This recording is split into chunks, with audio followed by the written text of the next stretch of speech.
sejak dari dahulu lagi, pengaruh agama Islam dan budaya di negeri Terengganu memang tidak dapat dipisahkan. Sebagai contoh, kalau anda melihat masjid-masjid yang lama, yang unik dari segi seni binanya, ia masih kekal dan kukuh sehingga ke hari ini. Ini membuktikan kehebatan dan kepakaran orang Melayu kita. Menakjubkan bukan? Tanpa melengahkan masa, jom kita torakai negeri Terengganu seperti biasa bersama dengan saya, hos anda Harith Daniel, dan ini Kembarah Nur Islam.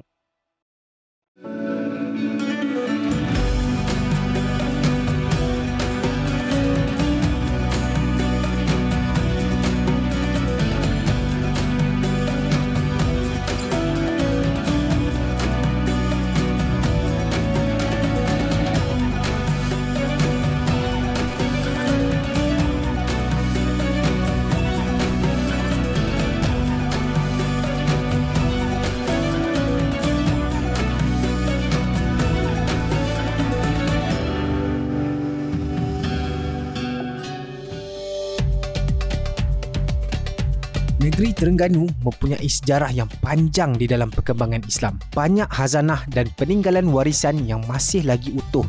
Di antaranya adalah seni bina bangunan dan juga terkenal dengan pembuatan kapal layar tradisional bagi tujuan perdagangan umat Islam. Apabila kita melihat peninggalan warisan yang menakjubkan ini, ia menjadikan kita berfikir betapa hebatnya kemahiran dan kepakaran orang terdahulu. Destinasi pertama kita adalah sebuah masjid yang tertua sekali di negeri Terengganu, iaitu Masjid Kampung Tuan. Masjid Kampung Tuan terletak di Bandar Cukai Kemaman. Masjid bersejarah ini masih lagi kukuh dan hampir berusia 185 tahun. Masjid Kampung Tuan suatu ketika dahulu merupakan sebuah surau yang terletak di pinggir Sungai Limbung. Masjid Lama Kampung Tuan, sebuah masjid yang amat unik dan amat istimewa. Bersama dengan saya Tuan Kadi. Tuan Kadi, boleh tak cerita sejarah sedikit tentang masjid ini? Okay, Alhamdulillah, ini adalah di antara sebuah masjid yang terawal lah dibina di negeri Terengganu ini. Standing dengan Masjid Abidin di Pulau Terengganu. Masjid tertua jugalah, dan ini di antara masjid yang dibina sekitar tahun 1830-an dan anggaran dia lebih kurang hampir 200 tahun lah, 151 gitulah, lebih 200 tahun. Jadi ini di antara kita panggil antara warisan kita lah, mana wujudnya masjid-masjid di seluruh negeri Terengganu dengan permulaan masjid yang baru dibina di Terengganu ni lah. Antaranya masjid lama Kampung Tuan lah. Pembinaannya dulu pun ini adalah merupakan suatu tempat syiar agama kita lah di Terengganu ni lah.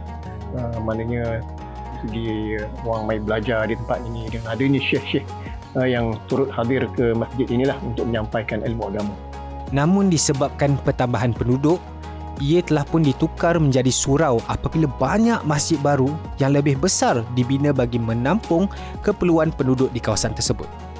Menurut pejabat agama daerah Kemaman, surau lama yang dibina pada tahun 1830 itu dibina oleh seorang guru agama yang berasal dari Patani, Thailand. Syed Abdul Rahman Abdul Samad, juga dikenali sebagai Tuan Mandak, iaitu seorang guru agama Islam dan juga seorang pendidik. Dalam ni buat solat itulah. Ya, saya. Ibadah. Dulu memang macam ni tak ada? Ya, saya tidak ada penambahan, tidak ada perubahan dan tidak ada penambahbaikan lah. Oh, tidak ada. Kecuali dikekalkan dengan yang asal, kecuali bumbung tu dia diganti-ganti. Kipas ni tak apalah. Kipas gambar. Faham. Ya. Ni dalam ni boleh kapasiti berapa orang? Ini lebih kurang Ustaz 50 boleh? 50 lebih. 50 lebih boleh lah. Masih baik lagi ya, walaupun masih baik lagi dan digunakanlah oleh penduduk sekitar ni, yang digunakan sebagai tempat solat 5 waktu lah. Binaan ini tidak digunakan sebagai solat Jumaat selepas terbinanya masjid daerah lah. Masjid yang kita akan pergi sekejap lagi, Masjid Setamat. Jadi selepas didirikan Masjid Setamat, tidak digunakan untuk Jumaat lagi, oleh kerana penambahan penduduk sekitar di sini lah. Jadi sini dia hanya untuk solat fardu 5. Ya, untuk solat fardu masih lagi dikekalkan. Alhamdulillah masih Ya. elok. Ya, alhamdulillah. Kalau tengok seni bina dia pun masih lagi utuh. Tidak. Reka bentuk mahkota dengan 5 tingkat buah buton di puncak atap ini menampilkan kelainan. Dan barisan tiang kayu di bawah gelegar masjid ditanggam tanpa menggunakan paku pun. Pembuatan mihrab daripada jenis kayu balak yang dibentuk lengkungannya melalui teknik luakan. Okay, alhamdulillah kita dah tengok bagaimana seni bina Masjid Lama Kampung Tuan ni. Inilah di antara warisan kita yang perlu kita kekalkan lah. Sebagai orang baru lah atau orang remaja pada hari ini, perlu mengekalkan seni bina ni sampai bila-bila pun. Dan insya-Allah kita akan pergi ke masjid seterusnya, Masjid Selamat. Okey. Mari. Setelah lebih 100 tahun dibina, Surau Kampung Tuan masih lagi kukuh dan digunakan oleh penduduk sekitar, termasuk menunaikan solat tarawih pada setiap kali Ramadan. Walaupun masjid-masjid baru telah dibina, seperti contoh iaitu Masjid Sultan Ahmad. Sudah pun kita sampai ke Masjid Sultan Ahmad. Masjid Sultan Ahmad. Ya, ada Masjid Kampung Tuan tadi kan? Masjid Lama Kampung Tuan. Jadi Masjid Sultan Ahmad ni apa pula cerita dia? Sejarah. Okey, alhamdulillah. Masjid ini dibina ekoran daripada pertambahan daripada penduduk setempat lah. Lepas tu dibina masjid ini. Selepas dibina masjid ini, mungkin Masjid Lama Kampung Tuan tu tidak digunakan lagi untuk Jumaat lah. Untuk solat Jumaat. Okay. Jadi alhamdulillah maknanya masjid ini mana dia telah di awal pembinaannya awal tahun 1970-an lah. 1970-an dan telah dirasmikan oleh Sultan Ismail dan Saudara Shah pada bulan Ogos 1975. Siap sepenuhnya tahun 1975. Ya. Faham. Berkeluasan lebih besar dan boleh menampung lebih banyak jemaah. Ini menjadikan masjid ini sebagai masjid utama pada masa kini. Sejarah Masjid Kampung Tuan cukup menarik dan warisan ini masih lagi terpelihara sehingga ke hari ini.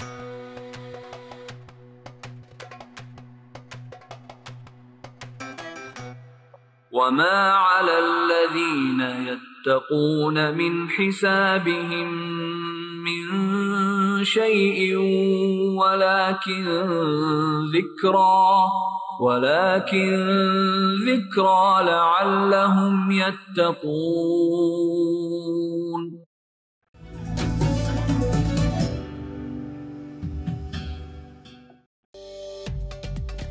Negeri Terengganu terkenal dengan pembuatan perahu besar tradisional sejak zaman berzaman. Kapal layar tradisional ini digunakan untuk tujuan berdagang dan berlayar ke tempat-tempat tertentu.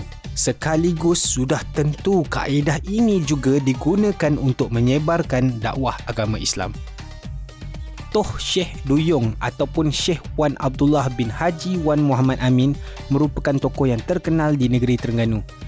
Dilahirkan sekitar tahun 1802 Masihi di Kampung Cabang 3, Patani Selatan, Thailand. Menurut sejarah, ketika masih kecil, beliau menyertai bapanya Syekh Muhammad Amin Yaakob serta ahli keluarganya yang lain melarikan diri untuk mengelak daripada ditangkap oleh pemerintah Siam. Pada awalnya, mereka berpindah dan menetap di Kelantan. Oleh kerana keselamatan yang tidak terjamin, Haji Wan Muhammad Amin berpindah pula ke Terengganu selepas mendapat kebenaran daripada Sultan Terengganu. Destinasi kita adalah Kota Lama Duyung.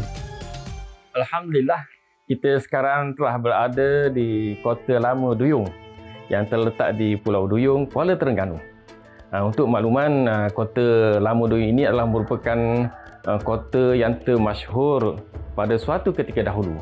Dan kota ini dibina oleh seorang tokoh ulama, seorang tokoh hakim, iaitu Datuk Biji Sura ataupun nama sebenarnya Muhammad bin Hitam. Dan kota ini dibina oleh Datuk Biji Sura untuk dijadikan tempat kediaman dan juga tempat pengajian agama di Kampung Pulau Duyung. Di sinilah beliau menginap sehinggalah ke akhir hayat. Datuk Biji Sura ini amat terkenal di zaman pemerintahan Sultan Zainal Abidin III, Sultan Muhammad II dan juga Sultan Sulaiman Badrul Alam Shah. Beliau adalah merupakan seorang tokoh hakim seorang pakar perundangan dan juga seorang tokoh agama yang dihormati pada ketika itu. Datuk Biji Sura memulakan perkhidmatan sebagai kerani hakim di Mahkamah Syariah pada tahun 1900 Masihi. Kemudian beliau telah mempamerkan kerja yang baik. Akhirnya beliau dinaikkan pangkat sebagai naib hakim dan kemudian hakim bagi Mahkamah Syariah Terengganu. Kota Lama Duyung adalah antara tinggalan sejarah seni bina yang cukup istimewa bagi negeri Terengganu Darul Iman. Kaedah pembinaannya cukup unik serta kaya dengan seni ukir yang cukup menarik. Bangunan tersebut juga diiktiraf sebagai salah satu keajaiban seni bina masyarakat Terengganu. Ia menjadikan tarikan yang unik buat pelancong apabila memaparkan artifak tempatan dan menjadi bukti sejarah perkembangan agama Islam. Pada tahun 1911, beliau telah diberi kepercayaan sebagai seorang saksi untuk pelaksanaan Undang-Undang Tubuh bagi diri Terengganu yang dikenali dengan nama Itqan Al-Muluk bi Ta'di As-Suluk, yang mana dia menjadi perlembagaan negeri Terengganu pada ketika itu. Hasil daripada kebijaksanaan, kepakaran dalam bidang perundangan, dalam kehakiman syariah ini melayakkan beliau untuk menjadi Hakim Mahkamah Besar pada tahun 1915 sehinggalah pada tahun 1942.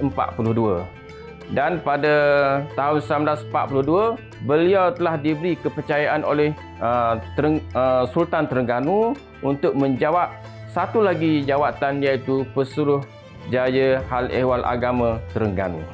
Buat generasi hari ini, marilah kita menanam kecintaan kepada ulama, yang mana mereka ini menyebar pengajaran agama Islam sehinggalah dapat dihayati dan diamalkan dan dipraktikan oleh masyarakat Islam di negeri Terengganu Darul Iman.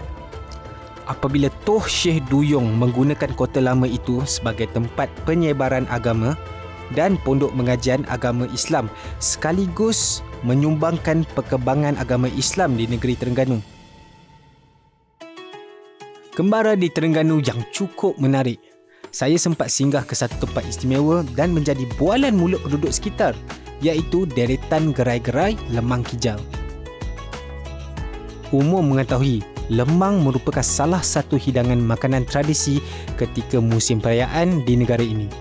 Dan kebiasaannya, para peniaga akan menjual lemang apabila bulan Ramadan tiba. Berbeza dengan gerai lemang di sini, tidak kira hari, sama ada hari raya ataupun tidak, gerai-gerai lemang di sini memang sentiasa dibuka sepanjang tahun, dan yang lebih menariknya, lebih 10 gerai yang berjual lemang di sini. Dan di sinilah tempat membeli lemang yang popular di Kemaman. Ni dia warisan lemang adik-beradik Mak Su. Lemang kijal orang panggil. Ni dia. Okey, saya nak rasa dulu boleh Boleh. Bismillahirrahmanirrahim.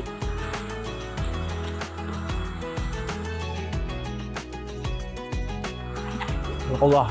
Ni dah rasa raya dah ni. Macam raya dah ni. Wah, memang saya minat lemang pun. Bila dapat dengar lemang Mak Su ni, alhamdulillah. Keistimewaan lemang kijal ini ialah para peniaga di sini menggunakan resepi rahsia warisan turun-temurun keluarga dan dijual dengan harga yang agak murah. Alhamdulillah, terima kasihlah Mak Su. Kenyang saya. Lemang ni memang terbaik. Lemang-lemang yang terdapat di sini memang sedap. Cara pembakaran lemang di sini berbeza tau daripada tempat-tempat yang lain. Okey, minta Mak Su doa-doalah perjalanan kami InsyaAllah. InsyaAllah ada rezeki kita jumpa lagi. Semoga dipermudahkan perjalanan dengan selamat. InsyaAllah ada rezeki kita jumpa lagi Mak Su. Okey, Assalamualaikum. Waalaikumsalam.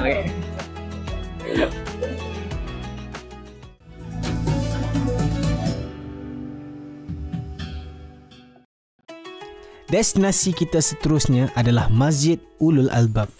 Masjid Ulul Albab mula dikenali dengan nama Masjid Kayu, terletak di Bandar Jerteh dalam daerah Besut, negeri Terengganu. Jerteh terletak berhampiran dengan sempadan negeri Kelantan, iaitu lebih kurang 100 km dari Bandar Kuala Terengganu. Lokasi masjid ini amat strategik iaitu di laluan utama Jerteh, Kota Baru dan juga Kuala Terengganu.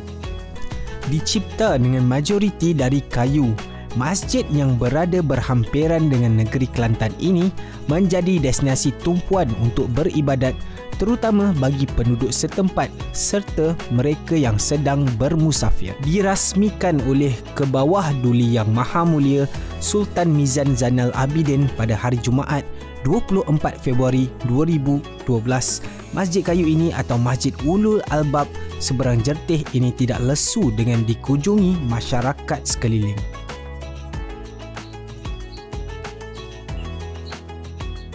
Lihat ukirannya amat menarik sekali.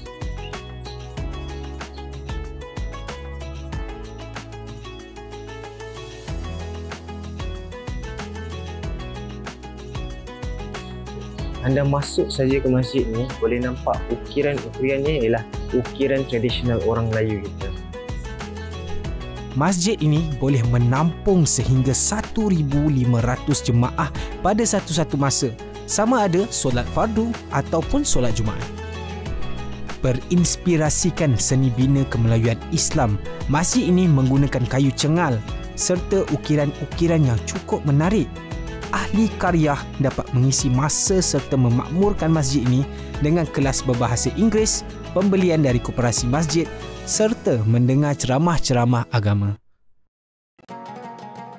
Bercerita tentang kapal layar ataupun pelayar-pelayar pada masa dahulu, saya ada kisah menarik nak berkongsi dengan anda semua.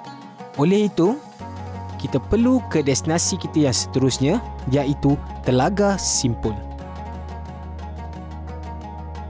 Telaga Simpul ini pada masa dahulu menjadi tempat persinggahan pelayar-pelayar bagi mengisi bekalan air untuk mereka sambung belayar, dan juga tempat ini menjadi persinggahan bagi pelayar dan pedagang untuk berhenti berehat. Telaga ini adalah merupakan kawasan tadahan air yang mengalir dari curam Bukit Pejajat.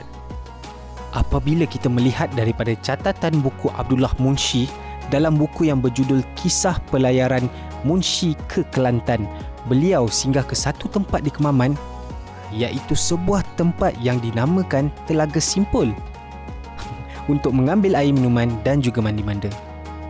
Dan kini ia menjadi tempat rekreasi dan pelbagai aktiviti boleh dilakukan di sini kerana ia berdekatan dengan pemandangan pantai yang cukup cantik. Saya tidak melepas peluang untuk mendaki trek Bukit-Bukit Pejajat setinggi 100 meter dengan menaiki 548 anak tangga sehingga ke puncak. Di atas puncak ini ada sebuah rumah api telaga. Alhamdulillah, kita sudah pun sampai ke puncak Telaga Simpul. Jom kita tengok secara dekat lagi. Kat sana kalau kita dapat naik dekat atas puncak rumah api ni, kita boleh tengok sekitar pemandangan Telaga Simpul ni lah. Sini mungkin dia ada buat aktiviti memanjat sekali. Keselamatan perlukan. Jadi mungkin ada orang memanjat daripada bawah belah sana dan orang naik ke atas ni. Tapi akhirnya kita sampai juga. Tapi yang pentingnya kita dapat tengok pemandangan yang indah di Telaga Simpul. Itu yang terbaik. Pengalaman yang amat berharga untuk saya. Aktiviti ini cukup menguji stamina saya sehingga ke puncak, namun berbaloi kerana saya dapat menikmati pemandangan yang cukup indah dan cukup menarik.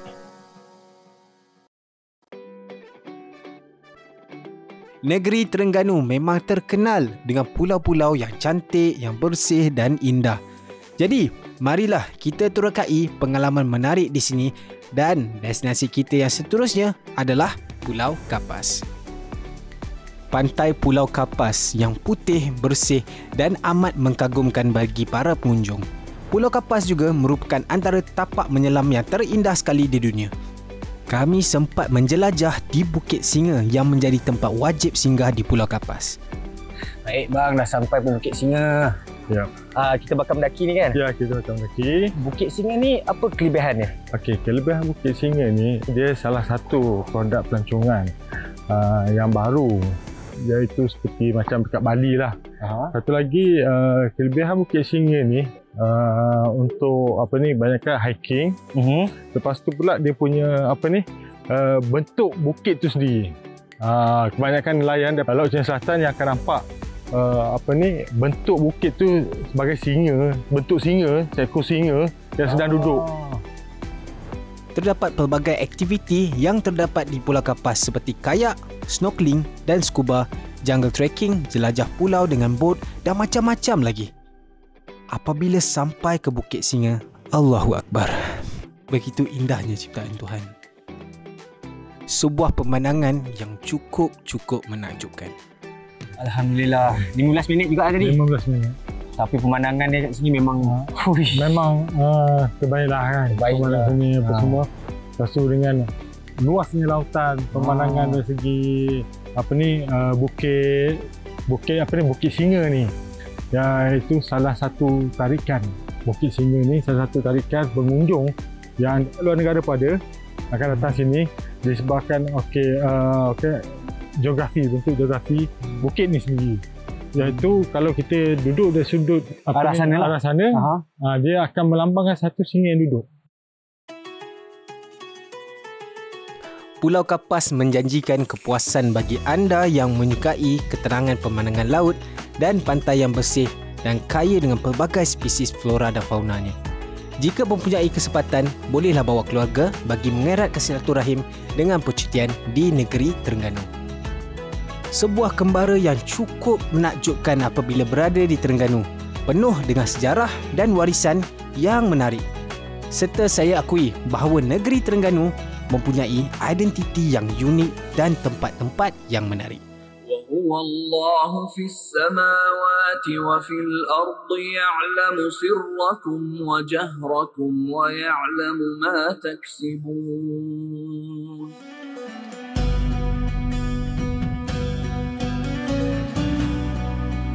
Kita berseronok di Pulau Kapas, kita menimba ilmu dan sejarah di Masjid Kampung Lama. Kita dapat tengok pemandangan yang begitu indah di puncak Telaga Simpul, Terengganu. Terima kasih atas memori dan pengalaman yang begitu indah. Dan kepada anda semua, minta maaf jika saya terkasar bahasa. Jumpa saya di episod akan datang. Hos anda Harith Daniel dan ini Kembara Nur Islam.